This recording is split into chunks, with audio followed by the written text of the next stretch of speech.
Take your hand off him. Ethan Cole's voice cut through Haven Plaza as the security guard tightened his grip on the old man's arm. Ethan steadied Walter with one hand and pressed the larger half of his only lunch into the beggar's trembling fingers with the other. Noah clutched his father's Navy delivery bag and whispered, "Dad." His ring. Sunlight caught the worn silver band. Behind the glass doors, CEO Claire Hale dropped her phone. "Dad?" she breathed, and the entire plaza went silent. 47 minutes earlier, the same square had been filled with ordinary noise. The hiss of the coffee cart, the soft chime of elevators, the clipped rhythm of expensive shoes crossing pale stone. A dry October wind pushed paper napkins along the ground and rattled the bronze leaves of the trees planted between the towers. Ethan guided a wheeled stack of document cases toward the Hale Meridian entrance, while Noah walked close beside him, both hands wrapped around the insulated delivery bag that nearly reached his knees. School had closed early for a teacher training day, and Ethan could not afford to miss the shift. "Stay where I can see you," he said quietly. Noah nodded. He knew the rule. He also knew his father had $12 left until payday, though Ethan had never told him directly. Children noticed the numbers adults tried to hide, the grocery items returned at checkout, the gas gauge watched too carefully, the medicine inhaler shaken before use. Near the far end of the plaza, an elderly man sat at the edge of a memorial bench. His coat was frayed but buttoned neatly. A folded plaid handkerchief rested beside him, and a paper bus ticket lay between two careful fingers as he checked the printed time again. He was not asking anyone for money. He was not blocking the walkway. He was simply watching office workers unwrap sandwiches behind the cafe windows, while the smell of warm bread drifted across the stone. Noah slowed. "Is he waiting for somebody?" Ethan followed his gaze. "Maybe." The old man folded the ticket along an existing crease and tucked it beneath the brim of his worn cap. For one brief second, his sleeve pulled back, revealing a silver ring turned inward. Against his palm, Ethan noticed the motion but kept walking. His delivery scanner beeped. 9 minutes remained before the next required check-in. Then the atmosphere changed, not loudly, but with the practiced efficiency of a place accustomed to removing discomfort before anyone important had to see it. Marcus Vell emerged from the lobby carrying a slim tablet. His gray suit was immaculate, his smile measured, his voice low enough to sound compassionate. A young security guard followed half a step behind. "Good afternoon, sir," Marcus said to the old man. "We've discussed the plaza guidelines." Walter looked up slowly. Confusion crossed his face before recognition hardened it into resignation. "I'm only waiting for the next bus." "Of course," Marcus replied, "and we'd be happy to direct you toward an appropriate public waiting area." Ethan stopped beside the revolving door. Noah's fingers tightened around the delivery bag. Marcus had spoken as if he were offering help, but his free hand was already pointing toward the street. The old man reached for his cap. The bus ticket slipped out and skated across the stone until it touched Ethan's boot. Ethan bent to retrieve it. The paper was soft from repeated folding, stamped for the same route and the same destination, Haven Plaza.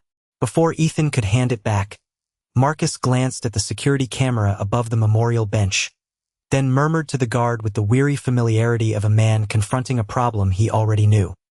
"He's back again. He's back again." Marcus Vell said it softly, but the words carried the weight of a verdict already entered. Ethan straightened with the bus ticket between two fingers. "You know him? That isn't your concern." He wasn't bothering anyone. The revolving doors breathed warm air into the plaza, carrying the clean scent of polished stone and expensive coffee. Above them, the security camera turned a fraction toward the memorial bench, its black lens catching the afternoon light like an unblinking eye. Marcus adjusted the tablet against his palm and offered Ethan the patient smile reserved for delivery drivers who had stepped outside their assigned purpose. "Sir, I appreciate that you're trying to help, but you have a delivery to complete, and we have established procedures for situations like this." His eyes moved briefly over Ethan's faded navy jacket, the worn stitching at the shoulder, the scuffed work shoes dusted white from the sidewalk. Then they settled on Noah, who stood behind the delivery cart with both hands around the insulated bag. "And I'm sure your son would rather not be involved." Noah looked at his father, then at Walter. "He just dropped his ticket." Marcus's smile remained in place. "Exactly. And Mr. Cole can return it before continuing his route." Ethan had not told him his name. The Metroline logo was stitched over his chest, but his identification badge had turned backward against the zipper. He glanced at Marcus's tablet. A digital form glowed beneath the man's thumb, its heading visible for only a moment. Compassionate Plaza Protocol. Beneath it, several empty fields waited to be filled. Walter rose carefully from the bench. His knees seemed to require a private negotiation before they would hold him. "There's no need for trouble," he said. His voice was dry and gentle, carrying none of the demand Marcus's posture seemed prepared to resist. "I was checking the bus time, and we're happy to assist you with that." Marcus pointed toward the public sidewalk beyond the planters. "There is a municipal stop 2 blocks east.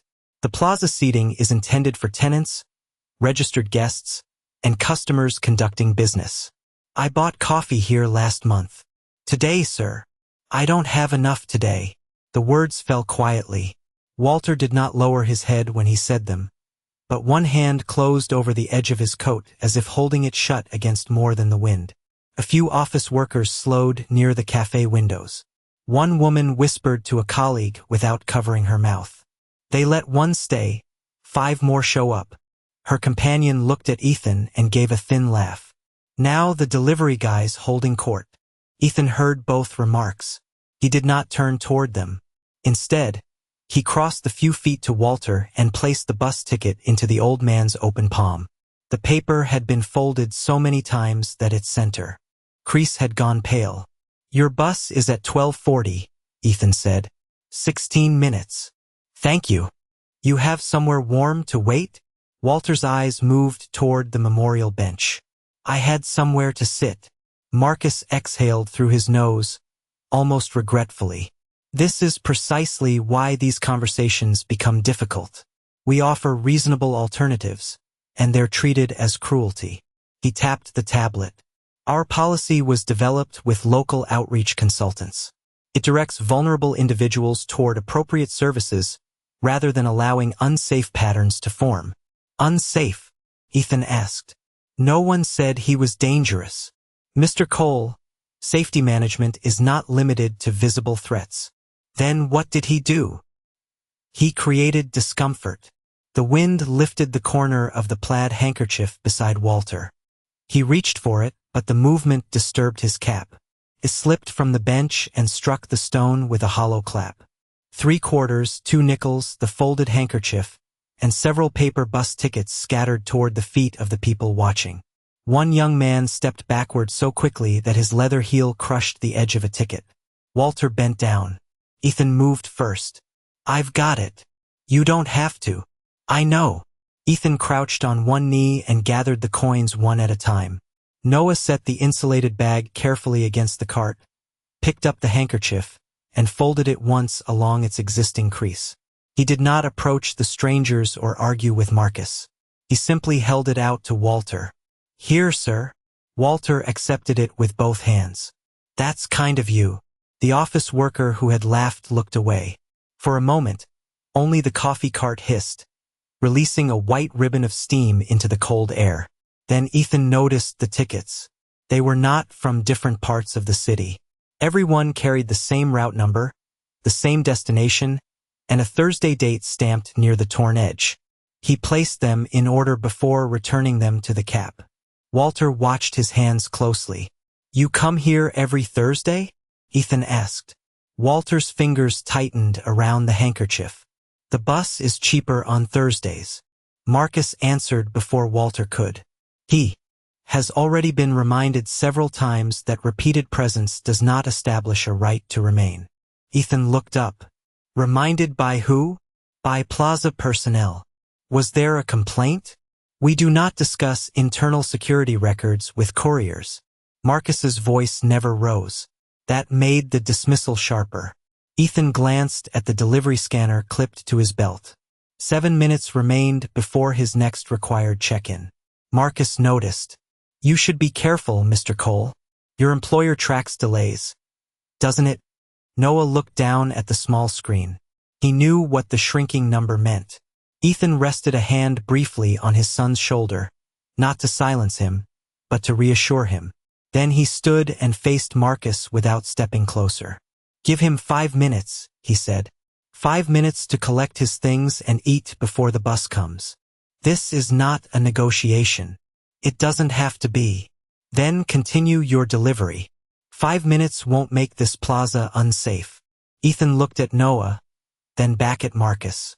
"But the way we use them might tell my son what kind of men we are." Something flickered behind Marcus's expression. Not shame, not yet, but irritation at being made visible. He lowered his tablet and stepped slightly between Ethan and Walter. "Your concern is noted."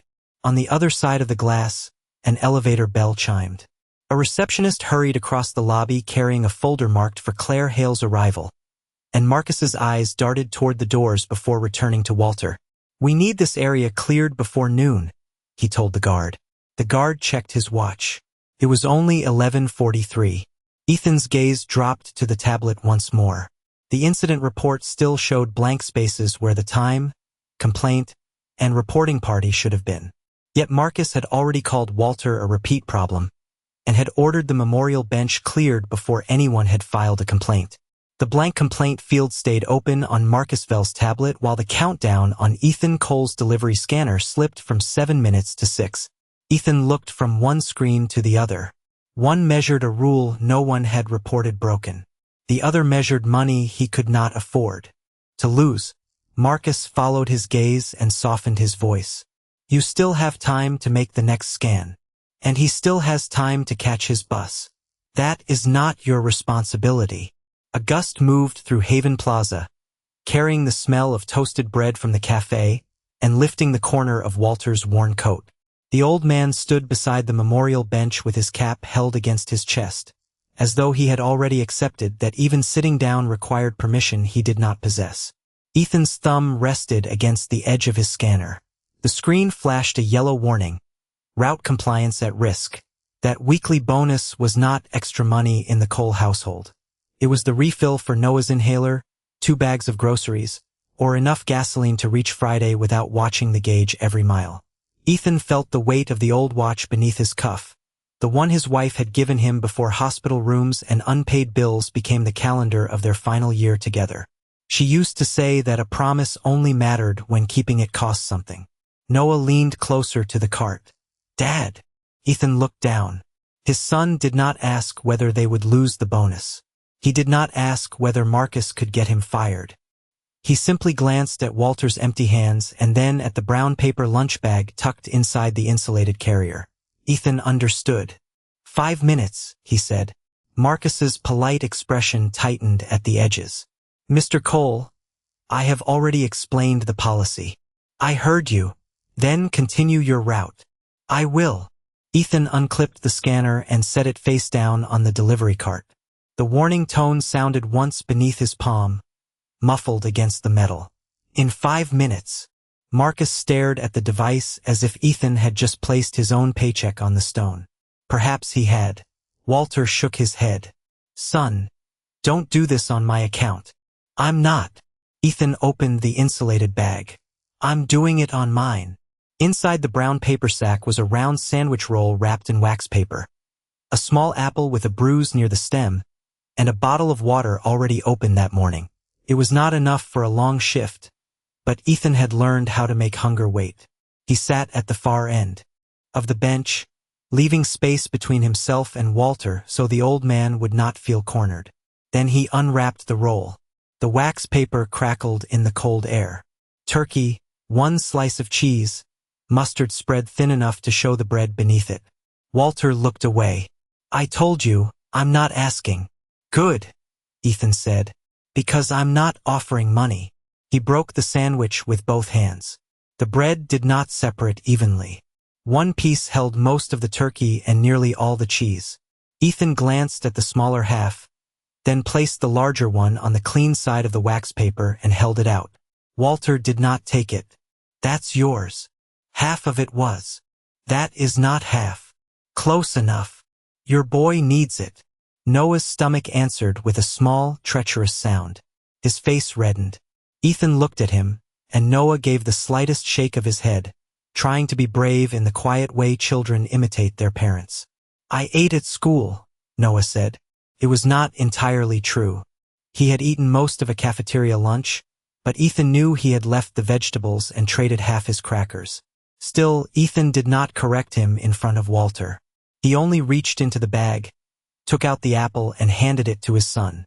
Noah turned it in his palms, found the bruised side, and covered it with his thumb.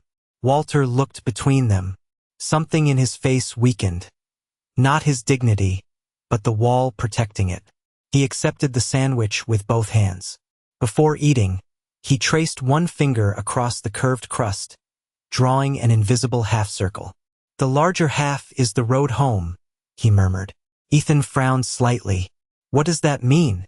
Walter's thumb stopped against the bread. Something a fool used to say when there wasn't enough. Sounds like he knew which half mattered. Walter gave a tired smile that vanished almost as quickly as it came. A phone camera clicked from near the cafe. One of the office workers had turned toward them, holding her screen chest-high while pretending to read a message. Ethan shifted on the bench until his navy jacket blocked her view of Walter's face. He did not confront her. He did not raise his hand or ask for sympathy. He simply made the old man harder to turn into entertainment. Marcus noticed the movement and gave a quiet laugh. You realize this encourages the behavior. Ethan unscrewed the water bottle. Eating, occupying private space without authorization. He's sitting on a bench. He is creating a scene. Ethan poured water into the clean bottle cap and handed it to Walter because the old man's hands were trembling too badly to control the full bottle. No, Ethan said. People watching him eat are creating the scene. The security guard looked down at his shoes. Marcus did not. You are making a poor professional decision over something that will be forgotten by lunch. The scanner beeped again beneath Ethan's hand. The screen changed from yellow to red. Weekly on-time bonus forfeited. Noah saw it. His fingers closed around the apple, but he said nothing. Ethan turned the device over, read the notice once, and slipped it back onto his belt. No complaint. No argument. The loss was real, and he let it remain real without placing it on Walter's shoulders. There, Marcus said almost gently. Now everyone has paid for 5 unnecessary minutes. Ethan wiped a drop of water from the cap before offering Walter another sip. Not everyone. High above the plaza, an elevator descended through the glass tower. Inside it, Claire Hale glanced at a security alert on her phone. The image showed Marcus near the memorial bench, Ethan seated beside an elderly man, and Noah standing with a bruised apple in both hands. Claire nearly dismissed it as another routine facilities notice. Then she saw the way Ethan had positioned himself between the phone camera and the old man. Her finger stopped above the screen. Down below, Walter raised the sandwich toward his mouth. His coat sleeve slipped back, exposing the silver ring he had kept turned inward. Ethan reached to steady the bottle cap before it fell, and the band rotated against Walter's finger. Forworn words caught the pale light. Ethan read them once, then looked toward the bronze plaque hidden behind the old man's shoulder. Evelyn, always home. Ethan read the inscription on Walter's ring once, then looked past the old man's shoulder at the bronze plaque. Fixed to the bench. Evelyn, always home. Behind Walter, almost hidden by his coat and a film of city dust. The plaque carried the same first name and a second one Ethan had already seen above the glass doors. Hale. Who was Evelyn? Ethan asked. Walter's hand closed so quickly that the silver band disappeared into his palm. Someone better than me. Marcus stepped forward before Ethan could say anything else. His tablet was no longer held casually at his side. He pressed it flat against his chest, covering the unfinished incident report. Mr. Cole, this has gone far enough. I asked him a question, and he clearly does not wish to answer. Then he doesn't have to. The red warning on Ethan's delivery scanner blinked against his belt. His weekly bonus was already gone, but Marcus still looked at the device as though it remained a leash he could tighten. Walter lowered the sandwich to the wax paper. He had taken only one bite. The larger half rested in his hands, nearly untouched, while the cold wind dried the mustard along its torn edge. "I should leave," he said. Noah looked at the bus tickets inside the cap. "But your bus isn't here yet." Walter gave him a tired smile. "Sometimes it's better to wait somewhere people don't mind seeing you." Ethan felt the sentence settle heavier than any accusation. He reached behind Walter and wiped the plaque with the unused corner of a napkin. Dust came away in gray streaks, revealing the full inscription beneath the engraved name. "In memory of Evelyn Hale." She believed every person deserved a place at the table. The cafe noise continued around them, but more quietly now. A spoon struck porcelain. The revolving door whispered through another turn. Somewhere above the plaza, the glass elevator hummed toward the lower floors. Ethan looked at the ring again. "Same Evelyn?" Walter turned the band inward. "Names repeat." "So do Thursdays," Ethan said. Walter's eyes lifted. Ethan picked up the cap and removed the bus tickets one by one, careful not to unfold them further. Each had the same route number. Each listed Haven Plaza as the destination. Every visible date was a Thursday. "You come here every week." Marcus gave a restrained sigh. "That proves only repeated trespassing." Ethan did not look at him. He was sitting on a public-facing bench, a privately maintained corporate plaza, under a plaque that says every person deserves a place at the table. Marcus's jaw moved once. Memorial language is not a legal access policy. The answer was calm, polished, and technically shaped enough to end most conversations. It did not end this one. Walter stared at the plaque as though the letters had been written by someone standing just beyond sight. "Why Thursdays?" Ethan asked. Walter rubbed his thumb over the ring inside his closed hand. "The bakery deliveries used to come on Thursdays." "To this building?" "Before it was this building." "You worked here?" "No." Walter's voice thinned. "I knew the route." Marcus shifted between them, his shoes clicking once against the stone. This is precisely how these situations escalate. A few publicly available details, a sentimental object, and suddenly a vulnerable person is encouraged to construct a connection that may not exist. His words were directed at Ethan, but his eyes had moved to the camera above the bench. Inside the lobby, Claire Hale stood in the security room with one hand braced against the edge of a console. The image on the main monitor showed Ethan seated beside Walter, Noah holding the bruised apple, and Marcus positioned half a step in front of the old man. Claire had requested the live feed after noticing the ring in the security alert. Now a technician enlarged the image until the metal band filled one corner of the screen. The engraving was blurred by distance, but the shape of the letters was familiar. Too familiar. "Can you sharpen it?" she asked. "Somewhat. Do not alter the source file." "Understood." Claire had learned not to trust longing. In the 9 years since she had quietly reopened the search for her father, 3 men had claimed to be Walter Hale. One knew the name of her childhood street. Another carried an old photograph printed from an archived newspaper. The third had purchased a ring similar to her mother's from an online estate listing. Hope had made each lie feel possible for several painful minutes. She would not allow it to do that again. "A ring can be copied," she said. "The plaque is public." Marcus's voice came through the plaza microphone a moment later. "Exactly, Ms. Hale." Claire's head turned sharply toward the speaker. She had not told Marcus she was in the security room. The technician looked at her, then lowered his eyes to the console. Outside, Ethan noticed Marcus touch the small earpiece beneath his hair. Marcus had been listening to someone inside. Perhaps Claire. Perhaps security. Ethan did not assume more than he knew. Instead, he asked the simplest question available. If he copied Evelyn's name from the plaque, why was the ring turned inward? Marcus's expression held, but the security guard beside him glanced at Walter's fist. Ethan continued without raising his voice. "He wasn't showing it to anyone. He hid it when I read it. People conceal objects for many reasons." "That's true." Ethan placed the bus tickets back in the cap. Then we should probably ask before deciding which reason fits. Walter's breathing had changed. It came shallow now, his shoulders barely moving beneath the coat. Ethan folded the wax paper over the sandwich to keep it from drying and set it beside him. You don't owe us a story, he said. But you should decide whether you leave. Not him. Marcus's smile disappeared for less than a second. Mr. Cole, you are interfering with an established procedure. I'm asking who filed the complaint. That information is internal. Was there one? The pattern was documented. By who? Marcus looked down at the tablet. Plaza personnel have dealt with this individual before. Walter flinched at the word individual, as though even his name had become too inconvenient for the record. Ethan noticed something else. Marcus had never asked for Walter's identification. He had never asked his name. Yet he spoke with the certainty of someone who had read more than the blank form on his screen.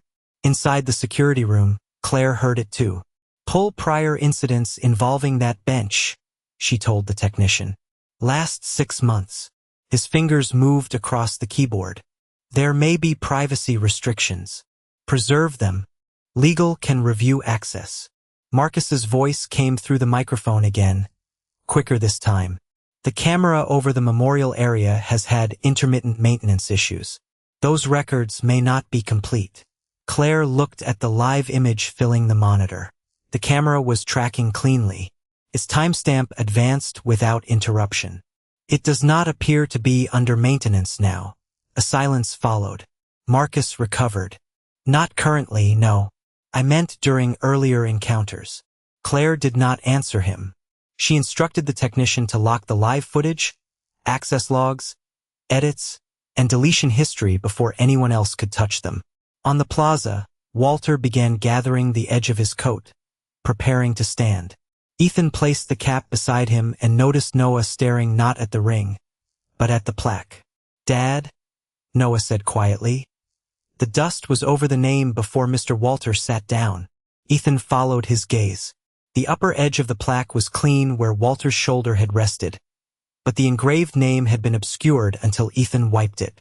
Walter could have known what was written there from an earlier visit. The detail proved nothing by itself, but it weakened Marcus's claim that the old man had just read the name to create a story for today. In the security room, 3 incident files appeared on Claire's screen.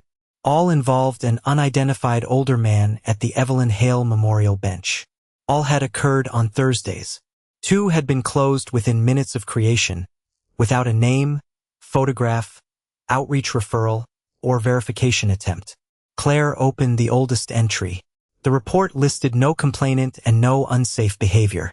But beneath the closure code was a line of administrative text Marcus had apparently forgotten remained visible in the audit history. Possible family association noted. Do not escalate. Possible family association noted. Do not escalate. Claire Hale read the line twice, while the security room's air conditioner hummed above her like a machine trying to fill the silence. Who closed this report? She asked. The technician moved the cursor toward the audit history. The operations account. Whose credentials? His hand stopped over the mouse. On the plaza below, Marcus Vell lowered his tablet and gave Ethan the careful expression of a man prepared to end a conversation without appearing to dismiss anyone. Mr. Cole, I understand why this looks troubling from where you stand. I'm standing where the complaint was supposed to happen. You are standing in the middle of an internal security matter. Then show me what he did. Marcus's smile thinned. You do not have the authority to review our records. No, Ethan said. But I know what time I arrived. A delivery cart rattled across the stone behind them, then fell quiet as its operator slowed to watch. Walter remained seated with the wax paper folded over his unfinished sandwich, one hand hidden around the silver ring. Noah stood close to Ethan, the bruised apple held against his jacket. The boy was no longer looking frightened, but he watched his father with the solemn attention children give to moments they know will matter later. Ethan unclipped his scanner and opened the Metroline route history. I scanned the south entrance package at 11:36, he said. The system marked me at the revolving doors at 11:38. I saw Mr. Hale on the bench before Marcus came outside. Walter looked up at the use of his last name but did not correct him. Marcus did. You do not know that is his name. You're right. Ethan's answer came without defensiveness. I know the name on the bench and the name on the ring. I don't know anything else yet. In the security room, Claire slowly placed one hand on the console. Ethan's refusal to claim more than he could prove caught her attention more sharply than confidence would have. Marcus glanced toward the revolving doors. This is exactly why these matters should be handled privately. Partial information encourages speculation.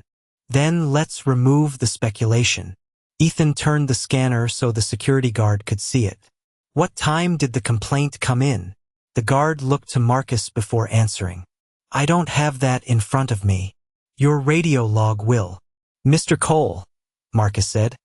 Our security personnel are not required to explain operational decisions to a courier. Ethan nodded once. Then I'll only explain my part. He opened the next screen. Each delivery scan appeared as a blue point on a simple route map, connected by gray lines. It was not sophisticated investigative software. It was the ordinary record of a working man whose pay depended on being where he said he had been. At 11:39, my cart sensor stopped beside the east planter. At 11:40, my scanner registered the manual delay warning. That was when Mr. Hale's ticket reached my boot. He looked at the guard. Marcus was already here. The guard's eyes shifted toward the tablet. And he had already told you to clear the bench, Ethan continued. Marcus lifted a calming hand. No one is disputing the sequence. You said a complaint created the need to move him. I said his presence created concern. Those aren't the same thing. The office workers near the cafe stopped whispering. Steam escaped from the coffee machine in a long white breath, and the scrape of a metal chair against stone ended halfway through as the person moving it went still. Marcus's voice remained controlled. Risk management often requires action before an incident occurs. Then the report should say that. Ethan pointed toward the tablet. It shouldn't pretend someone complained. Marcus's fingers closed around the device. You have not seen the completed report. It wasn't completed when you ordered him removed. For the first time, Marcus did not answer immediately. In the security room, Claire spoke without looking away from the screen. Preserve the courier's route data if he consents. Pull the radio log. And find every camera angle covering the east side of the bench. The technician nodded. The primary camera has a blind spot near the cafe cart. Then find a reflection. Outside, Ethan had noticed the same thing. Years of guiding deliveries through glass towers had taught him that polished buildings recorded more than their cameras did. Elevator doors, tinted windows, stainless steel carts. Every reflective surface held a broken piece of the room. He looked past Marcus toward the coffee stand. Its metal service panel faced the memorial bench at an angle. Above it, a small cafe camera, pointed down at the register. That camera sees the cart, Ethan said. Marcus turned. It sees customers paying. The steel panel sees the bench. The cafe manager frowned. That reflection would be distorted. Probably. Ethan's tone remained even. But the timestamp won't be. Claire heard him through the plaza microphone. Request the original cafe footage, she told the technician. Not a screen recording. The source file. Marcus touched his earpiece. Ms. Hale, there is no need to involve an outside tenant in a routine matter. I can prepare a complete summary privately. Do not prepare anything yet, Claire replied. Her voice emerged from the small speaker beneath the camera, quiet enough that the crowd had to become still to hear it. Preserve first. Explain later. Marcus's face changed only around the eyes. Of course. The cafe manager unlocked the recording terminal. While the file loaded, Ethan returned to Walter. The old man's breathing had become uneven again. You doing all right? Ethan asked. I've caused enough. You sat down. Sometimes that's enough. Ethan picked up the folded wax paper and placed it securely in Walter's cap, so the food would not fall if he chose to leave. No one is going to make you stand here while they argue about you. They're arguing because of me. They're checking what happened because it happened to you. Walter studied him for a long moment. There's a difference? There should be. Noah stepped closer and held out the apple. You can have this too. Walter shook his head. Keep it, young man. It has a bruise. So do most good things. Noah looked at the dark mark near the stem, then gave the smallest smile. The cafe footage appeared on the security monitor upstairs. The direct image showed only customers and the edge of the plaza, but the stainless steel panel carried a warped silver reflection of the memorial bench. Claire leaned forward. At 11:41, Marcus entered the reflected frame.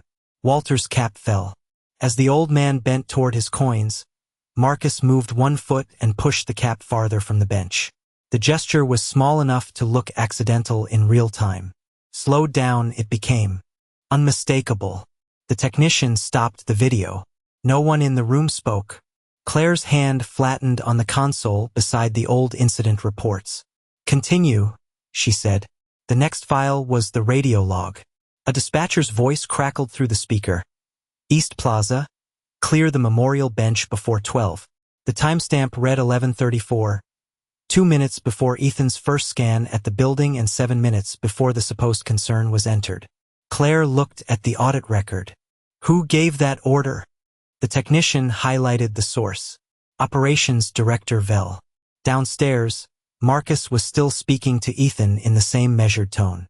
Even if the timing was imperfect, the underlying responsibility remains unchanged. We cannot allow an informal gathering to interfere with tenant access. There was no gathering until you created one, Ethan said. The guard lowered his gaze. Claire's voice came through the speaker again.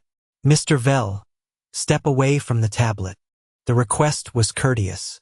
It landed like a lock turning. Marcus obeyed, though slowly. Claire instructed the technician to disable his editing privileges without interrupting the live feed. Then she opened the second closed incident file. A photograph appeared, Walter at the same bench 3 Thursdays earlier, his face turned away, one hand wrapped around the same silver ring. The report contained no accusation of theft, harassment, or obstruction. It did contain a short note from an outreach worker, buried beneath the closure code. Claire enlarged it. Down on the plaza, Ethan saw Marcus glance toward the camera, then toward Walter, calculating what had already been found. Upstairs, Claire read the note aloud to no one but herself. Subject declined money. Asked only whether Ms. Hale still keeps the larger half. Subject declined money. Asked only whether Ms. Hale still keeps the larger half. Claire Hale read the sentence without moving. The security room lights reflected faintly across the monitor, laying a pale rectangle over her face. Behind her, the printer finished 1 page, drew another halfway through, then stopped with the paper still caught between its rollers. Who wrote this? She asked. The outreach report lists Dana Mercer, the technician said. Community liaison at Harbor Street Services. Call her. Now. Now. Down in the plaza, Marcus Vell had begun speaking more quickly, though his voice remained smooth. This situation has clearly been allowed to become more personal than necessary. It was personal before I arrived, Ethan said. A man was being removed without a complaint. You are interpreting incomplete information. Then let it become complete. Marcus's fingers brushed the empty place where his tablet had been. His access had been disabled, but the habit of control remained in his hand. He looked toward Walter, then toward the camera, and finally toward the glass doors as though calculating which audience mattered most. Walter had heard the speaker announce the note. His shoulders folded inward. The larger half of the sandwich remained inside his cap, wrapped against the wind. I should go, he said. Ethan did not stand in his way. You can. Walter looked surprised. You are not going to stop me? No, Ethan lowered his voice. But leaving because you choose to is different from leaving because someone decided you were easier to erase. Walter stared at him. A bus sighed to a stop beyond the planters, its brakes releasing with a long metallic breath. For several seconds, Walter watched the route number glow above the windshield. It was his bus. The doors opened. No one stepped off. "That is yours," Ethan said. Walter's fingers tightened around his cap. "There will be another." The doors closed, and the bus pulled away. That quiet decision changed the air more than an argument could have. Walter had stayed. Not for money. Not because Claire had recognized him. Because, for the first time that morning, someone had allowed the choice to belong to him. The video call connected upstairs. Dana Mercer appeared beneath harsh office lighting, a pair of reading glasses resting low on her nose. Behind her stood metal filing cabinets, a bulletin board of shelter schedules, and a paper cup gone cold. Claire introduced herself without mentioning the ring. "You filed a report 3 weeks ago about an older man near Haven Plaza." Dana leaned closer to the screen. "Walter." Claire's hand tightened against the console. "He gave you that name?" "Only Walter. No last name." "Why did you flag a possible family association?" Dana looked down at something beyond the camera. The faint sound of paper turning came through the speaker. "He carried a photograph. Half of one, actually. A little girl beside a bakery truck. He asked whether I knew anyone at Hale Meridian who could deliver a message privately." "What message?" "He changed his mind before I could write it down." Dana paused. "But he asked whether Ms. Hale still kept the larger half. I thought it sounded specific. Did he ask for money? No. Transportation? No. Access to the building? No." Dana removed her glasses. "He asked if she was well. Then he said knowing that might be enough." The printer behind Claire resumed for one page and stopped again. No one reached for it. Outside, Ethan saw Walter rubbing the inner seam of his coat. His hand moved with the uncertainty of someone touching an old wound through fabric. "Ms. Mercer mentioned a photograph," Ethan said gently. Walter's face changed. "That is not hers to mention. You do not have to show it. They will think I stole that too." Marcus stepped in at once. "That is a legitimate concern. Public images of Ms. Hale have existed for decades. A photograph alone would establish nothing." The explanation was reasonable. That was what made it dangerous. Marcus had learned how to place doubt exactly where truth was weakest. Ethan looked at Walter rather than Marcus. "Then do not show it to prove anything to him." Walter followed Ethan's gaze toward the camera. "Who would I be proving it to?" Claire's voice came through the speaker, controlled but no longer distant. "To no one, if you do not want to." Walter froze. It was the first time she had spoken directly to him. Claire continued, "If you choose to show anything, the public feed will be disabled first." Marcus turned sharply toward the doors. "Ms. Hale, I strongly advise that any potential claimant be handled through legal counsel and private security." "That is what I am doing." "Then he should be separated from the courier." "Why?" Marcus hesitated. Sweat had appeared at the edge of his hairline despite the cold wind. "To prevent coordination." Ethan could have answered with anger. He could have pointed to the footage, the false complaint, the order issued before any incident, and the report Marcus had buried. Instead, he stepped away from Walter by several feet. "That enough?" he asked. Marcus said nothing. Ethan moved Noah with him and kept both hands visible. He would not allow Walter's story to become weaker because someone could accuse them of rehearsing it. Upstairs, Claire noticed. The technician disabled the public lobby monitors and muted the plaza speakers except for the direct line. Employees near the cafe could still see the people by the bench, but they could no longer hear the private exchange. Claire was not protecting a claim. She was protecting a person before she knew whether the claim was true. Walter reached inside his coat. His fingers trembled so badly that he missed the opening in the lining twice. Then he drew out a piece of thick photographic paper wrapped in the plaid handkerchief Noah had returned to him. It was only half a photograph. Rain had softened the edges. A brown mark darkened one corner as if it had once been held too close to a stove flame. The visible image showed a young girl in denim overalls standing beside the rear wheel of a cream-colored bakery truck. Her hair was tied with a ribbon. One hand held a round metal lunch tin. The person standing beside her had been torn away. In the security room, Claire stopped breathing. She opened her wallet. Behind her identification cards and a folded medical receipt was another fragment of old photographic paper. She had carried it for 28 years. Her half showed a younger Walter Hale beside the bakery truck, flower on one sleeve, his hand extended toward the missing child. The same brown burn crossed its lower corner. Claire placed her fragment against the enlarged image on the monitor. The torn edges matched. More than that, a line of blue handwriting ran across both halves, broken by the tear. On Walter's piece, "For Claire, always take." On Claire's, "The road that brings you home." Claire lowered herself into the nearest chair. The wheels rolled an inch across the floor and stopped. "Where did you get that photograph?" Marcus asked from the plaza. Walter looked down at it. "From my wife. Anyone could claim that." "Marcus," Claire said. One word. Nothing more. He fell silent. Dana Mercer examined the image through the call. "That is the same photograph he showed me."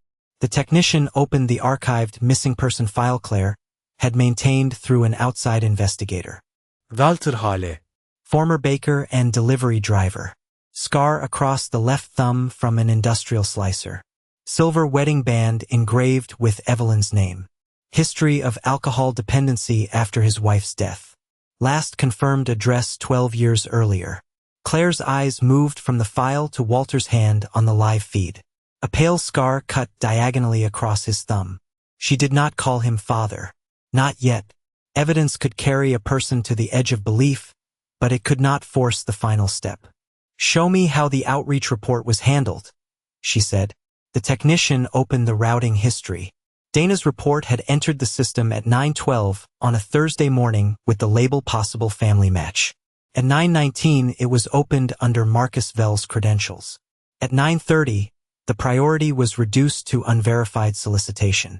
It was never sent to Claire's identity verification team. "Was that the only one?" Claire asked. The technician searched. 5 more outreach reports appeared from the previous 4 months. Different people, different benches, the same downgrade code. Each described an unhoused person removed from the plaza before a tenant event. 2 included offers from social workers to coordinate assistance. Neither had received a response. This was no longer one mistaken judgment about Walter. It was a pattern. The language of compassion used to close files, clear sidewalks, and make inconvenient people disappear without leaving an incident serious enough to review. Marcus removed his phone from his pocket and turned the screen toward his body. "These records need context," he said. "Then we will provide it," Claire replied. "Privately." No, her answer came with no anger, and that frightened him more. The removal occurred in public. The policy affected more than one person.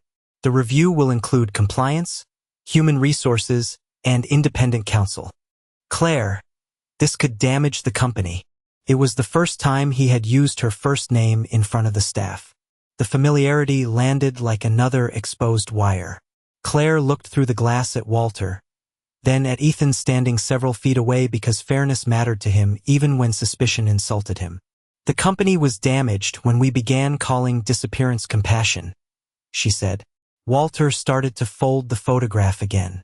Ethan noticed the paper bending along a fresh line and crossed only close enough to hold out the plaid handkerchief.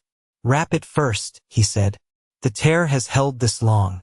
No reason to make it worse today." Walter placed the photograph inside without looking up. The gesture was small, almost domestic, but Claire saw it clearly on the monitor. Ethan had found the first clue, protected the evidence, surrendered his own bonus, and still refused to use Walter's pain as a weapon. Claire stood. "Open the lobby doors," she told the technician. "Call compliance. Call legal. Preserve every report, every edit, every radio log, and every second of footage." Marcus's face went pale. "We can resolve this upstairs." Claire looked toward the memorial bench where her mother's name had been used to honor a place at the table while her father had been ordered away from it. "No," she said. "We are going back to the place where it happened." The glass doors of Hale Meridian opened one panel at a time, and the cold air from Haven Plaza entered the lobby before anyone else did. Employees who had gathered near the cafe moved back without being told. A compliance officer arrived carrying a sealed laptop case. Human Resources joined by video on the main screen. Independent counsel appeared in a smaller window beside Dana Mercer, the outreach worker who had first documented Walter. Claire Hale stood near the center of the atrium, close enough to change the outcome but far enough from the memorial bench to let every fact be heard before emotion made the decision for her. Marcus. Vel remained beside the security desk in his gray suit, posture straight, face composed. Ethan entered last with Noah beside him and Walter several steps behind. Ethan did not look like a man walking into a victory. His delivery jacket was creased from the wind.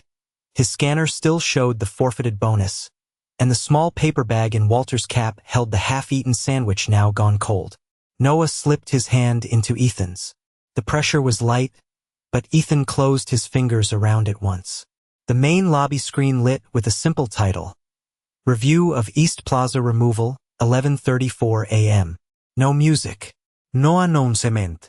Just the low hum of ventilation, the faint rattle of the revolving door, and the awareness that every person near the marble floor had seen Walter treated as though he were something to be moved. Claire looked toward the compliance officer. Proceed in order. Marcus lifted one hand. Before this becomes a spectacle, I would like the record to reflect that my decisions were based on legitimate security concerns. His voice was measured and almost weary, the voice of a man asking reasonable people not to misunderstand him. Ms. Hale has been approached by fraudulent claimants before. The plaza was hosting outside partners.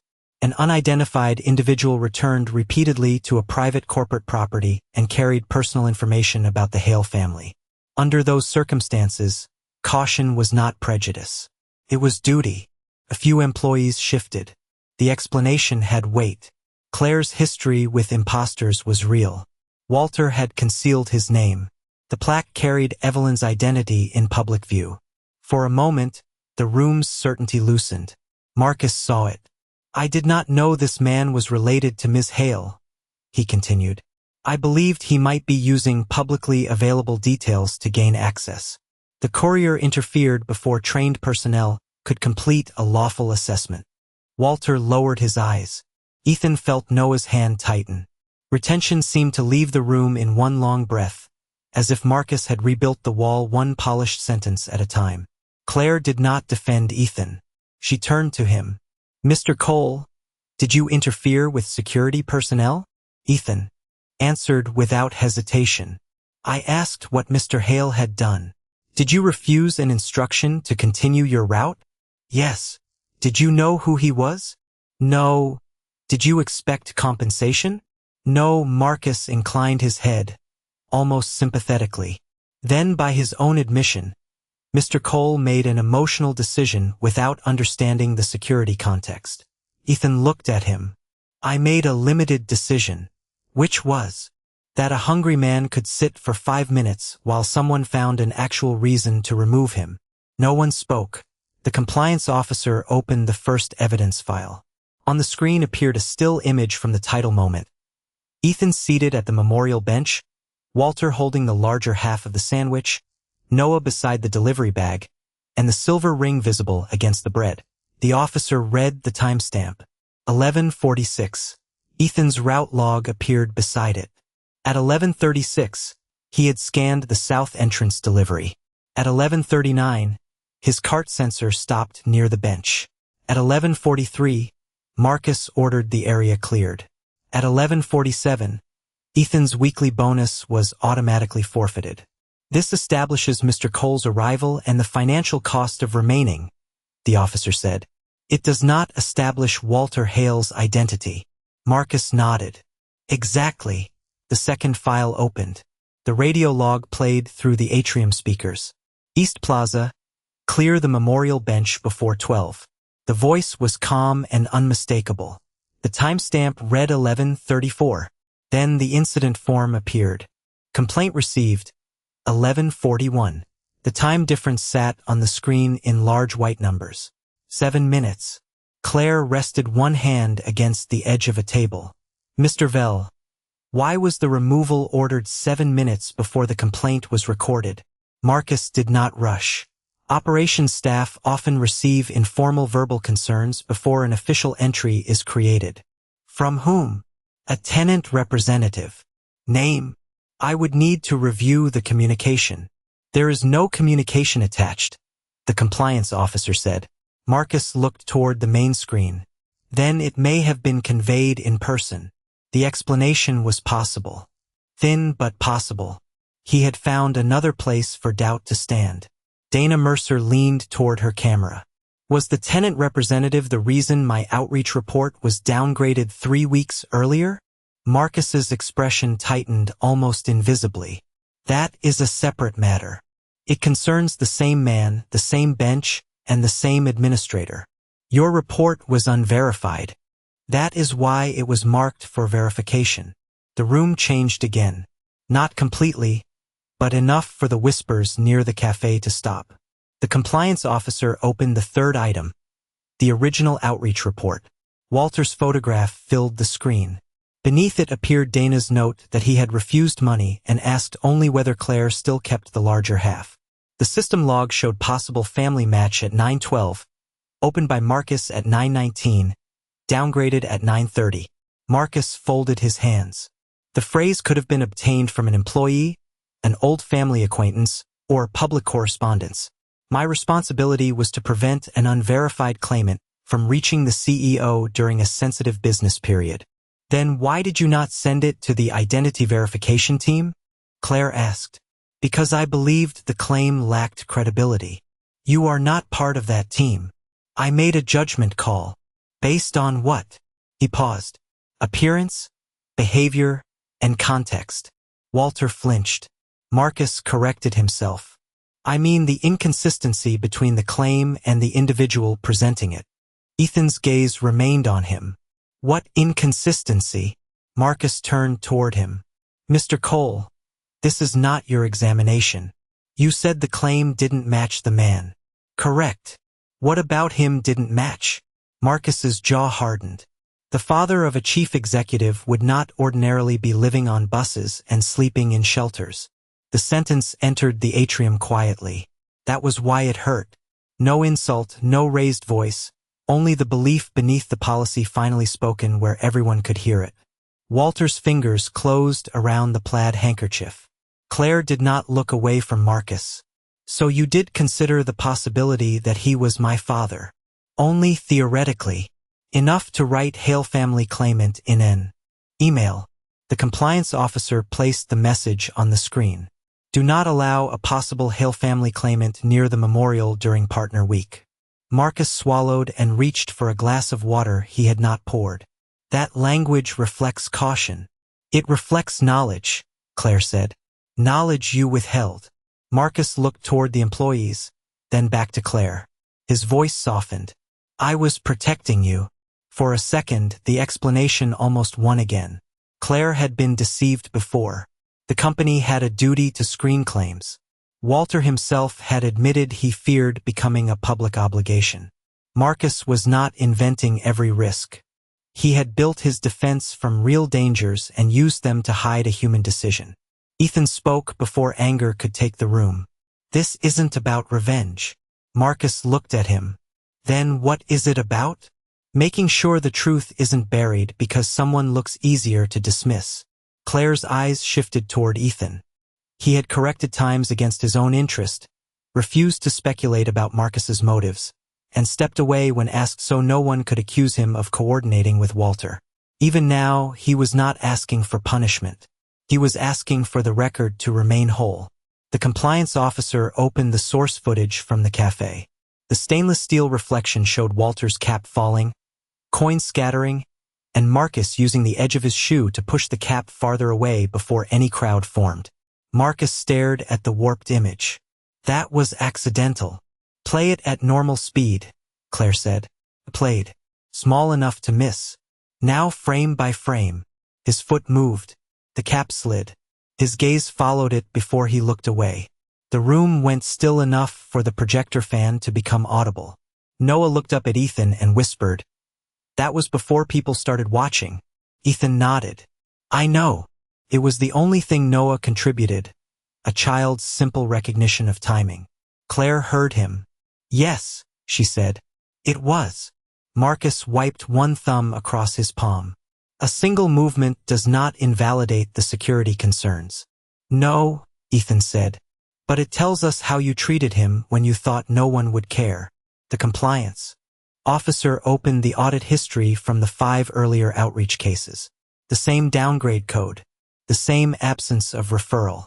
The same closure under Marcus's credentials. Different people, same pattern. Marcus turned toward Claire. This should be handled privately. Public discussion risks exposing vulnerable individuals and damaging the company. Claire's face remained calm. Their names are redacted. Your actions are not. The sealed laptop on the table chimed. One final file had completed verification. Dana Mercer leaned closer to her screen. Walter stood beyond the doors with the handkerchief wrapped around the torn photograph, uncertain whether he belonged inside the room where people were discussing his life. Ethan moved to the doorway but did not pull him forward. You decide, he said. Walter looked at Claire through the glass. Then he took one slow step into the atrium. Claire removed the metal CEO badge from around her neck and placed it on the table. There is one question left, she said. It is not in the reports, the photographs, the ring records, or any public archive. Marcus's eyes moved toward the sealed file. Walter stopped 3 paces from her. Claire stepped away from the screen and toward the memorial bench visible beyond the open doors. Play nothing else, she told the compliance officer. Not yet. She looked at Walter, and the entire atrium seemed to lean toward the words she had carried for 28 years. I need to hear the answer from him. Claire Hale stood 3 paces from Walter beneath the white glow of the atrium screens. The final verified file remained unopened on the compliance table, but she did not look at it. She looked at the half-photograph wrapped in his plaid handkerchief, the silver ring turned inward against his palm, and the cold piece of bread still resting inside his cap. When Mom burned the first batch in the old apartment, Claire asked, What did you tell me? Walter's breath caught. No one moved. Even Marcus Vell stopped adjusting the cuff of his gray suit. The projector fan hummed above them, steady and mechanical, while the revolving door completed one slow turn and settled. Walter closed his eyes. For a moment, he did not look like a stranger being tested inside a corporate lobby. He looked like a father standing in a kitchen that no longer existed. Burnt bread still feeds a family, he said, his voice barely carrying across the marble. If no one is too proud to break it. Claire's fingers opened at her sides. The words had never appeared in a newspaper, a report, an interview, or any of the files maintained by her investigators. Evelyn had said them only once, laughing through smoke while Claire stood on a chair waving a dish towel beneath a shrieking alarm. Walter had repeated them every time money ran short and dinner went wrong. Claire removed the torn half of the photograph from her pocket and crossed the final distance. Walter unwrapped his own piece with trembling hands. She placed the fragments together on the edge of the memorial plaque visible through the open doors. The torn fibers met. The brown burn crossed both corners. Evelyn's blue handwriting became whole again. For Claire, always take the road that brings you home. The silver ring caught the light beside the photograph. Walter's scarred thumb rested over the engraving as if he still wanted to hide it. Claire looked from the picture to his face. The years had changed his hair, bent his shoulders, and hollowed the places beneath his eyes.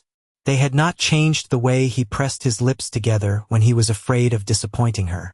Her voice left her as a whisper. Dad. The word moved through the atrium without needing volume. An employee near the cafe lowered the phone she had been holding. The security guard's radio crackled once and went quiet. Somewhere behind the reception desk, a pen rolled from an open folder, struck the stone, and spun in a small circle before lying still. Walter looked down at his coat. I am sorry you had to find me like this. Claire's expression tightened. You do not owe them an apology for how you look. I owe you more than an apology. Not here. He tried to rise straighter, as though he could meet her only if he stood like the man he had once been. His knees failed halfway. Ethan moved instinctively, but stopped before taking hold of him. Claire reached Walter first, then did something no one in that building expected from the woman whose decisions moved departments and markets. She lowered herself onto one knee beside him. Her black coat touched the cold stone. Her metal CO badge remained on the evidence table behind her. "Dad," she said, "may I sit with you?" Walter stared at the memorial bench. The same bench he had been ordered to leave. The same bench carrying Evelyn's promise that every person deserved a place at the table. He nodded once. Claire sat beside him. She did not summon an assistant. She did not order a car brought forward. She simply sat close enough for their shoulders to nearly touch and let the silence remain what it was. Grief, recognition, shame, relief, and 28 years with nowhere else to go. Noah released a breath he had been holding and leaned against Ethan's side. Ethan placed one hand on the back of his son's neck. He did not smile in triumph. He watched Walter carefully, making sure the old man was breathing evenly. Marcus stood near the compliance table with both hands at his sides. The confidence had not vanished from his face all at once. It had drained in pieces, first from his eyes, then from his mouth, then from the fingers that kept searching for a tablet no longer under his control. "Ms. Hale," he said, his voice dry. "The personal identification does not invalidate the legitimate security considerations." Claire looked toward him from the bench. "No. The evidence invalidates your account." The compliance officer opened the final verified file. The screen displayed the complete system audit. 5 outreach reports downgraded under Marcus's credentials, 2 referral offers ignored, the order to clear the memorial bench issued before any complaint, the cafe footage showing the cap pushed away, and the email naming Walter as a possible Hale family claimant during partner week. Independent counsel spoke from the monitor. "Effective immediately, Mr. Vell's administrative access is suspended pending an external investigation. All records connected to the Compassionate Plaza Protocol are under preservation order." Marcus swallowed. "I acted to protect this company." "You acted outside the verification process," the compliance officer replied. "You altered priority codes and withheld a possible family match from the assigned team. Because the claim was not credible." Claire's eyes held his. "You did not test whether it was credible." Marcus looked toward Walter, then away from the cameras. "I used judgment." "You used appearance as evidence," Claire said. "And then you designed the record to support the judgment you had already made." No one applauded. The absence of celebration made the consequence feel heavier. A human resources representative confirmed Marcus would be placed on administrative leave while the review proceeded. Security collected his access badge without touching him or raising a voice. The metal clip resisted for a moment before releasing from his jacket. It struck the tabletop with a flat, final sound. Claire turned to the young guard who had held Walter's arm. "Did he threaten anyone?" "No, ma'am." "Did he block an entrance?" "No." "Did he refuse an offered outreach service?" The guard hesitated. "No service was offered. I was told to move him." His eyes lowered toward Walter. "I should have asked why." Claire did not pardon him on the spot. "You will give a complete statement to the investigators. Your cooperation will be considered separately from Mr. Vell's decisions." The guard nodded, then walked to Walter and placed the old cap on the bench instead of handing it down from above. "I am sorry, sir." Walter touched the brim. "Thank you for saying it." Claire looked toward the compliance officer. "Suspend the plaza removal policy until independent review is complete. No one is to be displaced from this property without a documented safety basis, a named decision-maker, and an offered connection to actual services." "Understood." Restore Mr. Cole's visitor clearance and send the incident record to Metroline before his employer receives an edited version. Ethan's attention shifted. "I do not need special treatment." "You are not receiving it," Claire said. "The record will show that you did not cause the delay or violate security instructions. What Metroline does after receiving the facts is their decision." Ethan nodded. That was enough. Claire had understood the difference between rescue and correction. A communications employee approached with a camera and asked whether Claire wanted a statement beside Ethan and Walter. Ethan stepped back before Claire could answer. "No picture of me," he said. "This is their family." The employee stopped. Claire looked at Ethan differently then, not as the poor courier who had shared a meal, but as the only man in the atrium who had been offered a place in the story and chosen not to take it. "Mr. Cole," she said, "you preserved the truth when it would have been easier to leave." Ethan looked down at Noah, then toward Walter's unfinished sandwich. "Truth was already there," he said. "Someone just had to stop moving him long enough for it to be seen." Walter's eyes filled. He turned to Claire, shame returning now that the public danger had passed. "I do not know how to be your father again." Claire's hand moved across the bench but stopped before touching his. She waited until he placed his fingers over hers. "Then do not perform," she said. "Just stay long enough for us to learn." Outside, the afternoon light had begun to soften against the glass towers. The photograph lay complete beside the ring. The evidence had restored Walter's name, halted the policy, and opened the door Claire had spent years searching for. But as Ethan watched the two of them sit beneath Evelyn's words, he understood that justice could identify a father in a single afternoon. It could not decide whether that father would accept the harder miracle of remaining. The atrium emptied without applause. Employees returned to elevators in small, quiet groups, lowering their voices as they passed the memorial bench.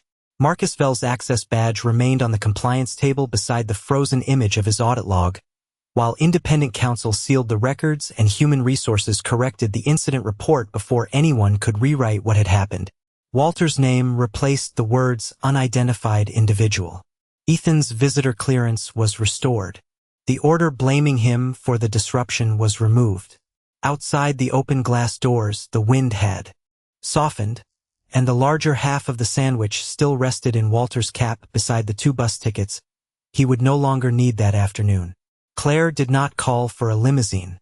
She asked Walter whether he wanted medical care, somewhere warm to sleep, or simply a few minutes without strangers deciding things for him. Walter chose the medical examination first. "And after that?" Claire asked. He looked at the bus lane beyond the plaza. "After that, I would like to decide after that." Claire nodded. "Then we will." A social worker from Harbor Street Services arrived before sunset. She spoke directly to Walter, not around him, and explained each option without touching his belongings. He chose a small supportive apartment near the community clinic rather than Claire's home. It had 1 bedroom, a narrow kitchen, and a window overlooking a brick church whose bell rang at 6 each evening. It was not luxurious. That was why Walter trusted it. The first night, Claire carried in 2 grocery bags and stopped at the threshold. "May I come in?" Walter stepped aside. "You do not have to ask every time." "For now, I think I do." She placed the groceries on the counter. Neither of them knew what to say next. The refrigerator clicked on. Traffic moved below the window. Claire noticed Walter's silver ring resting beside the sink while he washed his hands. The engraving turned outward for the first time. She did not ask him to explain the missing years. He did not ask her to forgive them. They made coffee too weak for both of them and sat at the small kitchen table until the church bell rang. Some evenings they spoke for hours. Walter admitted that after Evelyn died, grief had become drinking, drinking had become shame, and shame had convinced him that leaving was less harmful than being seen failing. Claire admitted that the last words she had shouted at 14 had followed her into adulthood. "I do not need a father like you." Neither pretended a wounded child had caused a grown man's disappearance. Walter accepted responsibility without using poverty, addiction, or sorrow as an excuse. Claire accepted that finding him did not erase the anger of having been left. They agreed on 1 visit every Thursday, a small promise, a promise they could keep. Official identification was completed privately through old records, the ring order, the matched photograph, Walter's scar, and a voluntary family test. Claire refused every request to release the results. When the communications office suggested a public reunion campaign, she closed the proposal and said, "My father is not a brand correction." Walter began attending counseling and recovery meetings. 2 months later, Dana Mercer helped him find a place at a community kitchen where he could bake twice a week. On his first morning, he stood before a stainless steel work table with flour on his sleeves and both hands resting on a bowl of dough. He did not call it redemption. He called it Tuesday. At Hale Meridian, the investigation continued after the attention faded. Marcus was dismissed when the external review confirmed that he had repeatedly downgraded outreach reports, withheld a possible family match, and used a humanitarian policy to remove people without documented cause. Claire did not gather the staff to watch him leave. His case was handled through contracts, records, and the proper authorities. The young guard gave a complete statement and accepted retraining. He was allowed to remain because he told the truth when it placed his own job at risk. The Compassionate Plaza Protocol was replaced with a policy requiring a documented safety reason, an identified decision-maker, access to a social worker, and an independent appeal. The memorial bench could no longer be cleared simply because important people were expected. Ethan returned to Metroline the next morning. His supervisor had already received the preserved footage and corrected report. The forfeited bonus was restored, not as charity, but because the delay had resulted from a verified incident he had not caused. A week later, Hale Meridian posted an opening for a logistics coordinator. Claire did not offer Ethan the position. She invited him to apply. The interview panel included operations staff who had never met Walter and did not know Noah. They asked Ethan about route failures, conflicting timestamps, employee pressure, and how he would handle incomplete information. Ethan answered the way he had acted in the plaza. He separated what he knew from what he assumed. He corrected one interviewer's timeline even though the mistake made him look more impressive. He was hired after the standard review because he understood systems, remained calm under pressure, and refused to shape facts around the person with the most authority. Claire met him afterward near the elevators. "You could have used what happened to demand almost anything," she said. Ethan adjusted the strap of his old delivery bag. Then it would have stopped being kindness and turned into an invoice. Her respect settled between them without ceremony. Noah understood the ending differently. One evening, while Ethan prepared dinner in their small apartment, the boy turned the bruised apple from that day in his hands. It had gone soft and was no longer good to eat, but he had kept it on the windowsill. "Does sharing lunch always make something good happen?" he asked. Ethan stirred the soup. "No. What if nobody important sees? Most of the time, nobody does. Then why do it?" Ethan looked at him. "Because being hungry still hurts when no CEO is watching." Noah considered that, then carried the apple to the trash and washed his hands for dinner.